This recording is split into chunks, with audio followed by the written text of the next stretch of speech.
लिए तिरंगे वाली लाठी। तू क्या समझा? हट जाएंगे पाची। सुन ले चाइना, सुन सुन। भीगो बंद कर चाइना है सरावार, भोले खुश बनी अपना खरावार। लाइक बंद कर चाइना है सरावार, भोले खुश बनी अपना खरावार। भोले खुश बनी अपना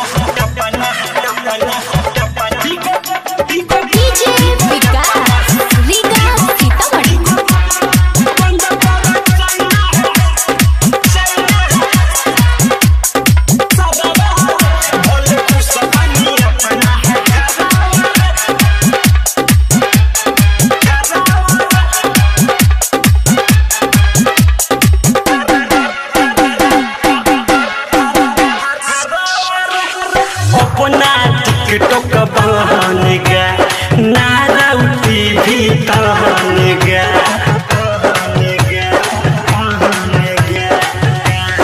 अपना टिकटॉक बन गया, नाराउती भी तहन गया।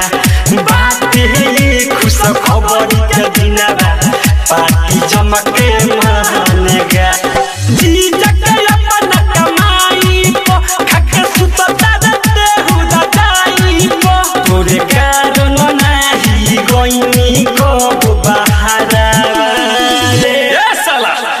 सनक जाएगा मेरा देश का भेजा, उस दिन निकालूंगा तेरे सीने से गुर्दा और कलेजा।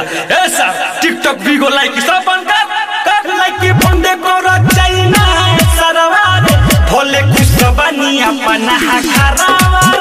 वीगो बंद करो चाइना सरवार, भोले खुश बनी अपना खरावार।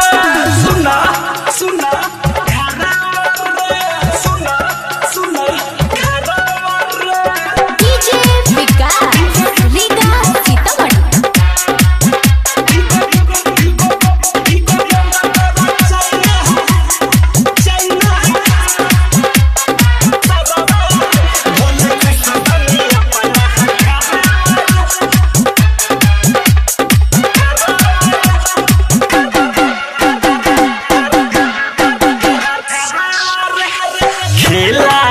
शुरुआत भई तोर दीदी समाप्त भई।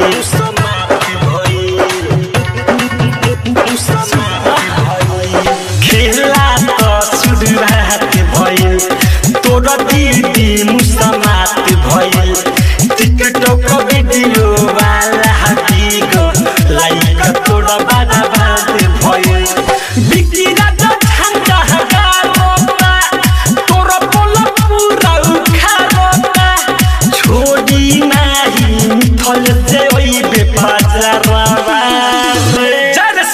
तूने अच्छी खासी दोस्ती तोड़ दी, तूने अपने फायदे के लिए सबका दिल तोड़ दी। रे साला चाइना टिकटॉक बंद कर लाइक बंद करो चाइना सरवार, भोले खुश बनी अपना खरावार। वीगो बंद करो चाइना सरवार, भोले खुश बनी अपना खरावार।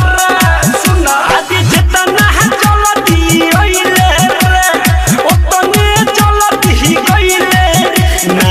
ओइबे इंडिया में अब देखू ना जाना रे। वीगो बंद कर चाइना सरवार, भोले खुश बनी अपना खरावार। लाइक बंद कर चाइना सरवार, भोले खुश बनी अपना खरावार। गीता रिकॉर्डिंग स्टूडियो घोड़ा सहन।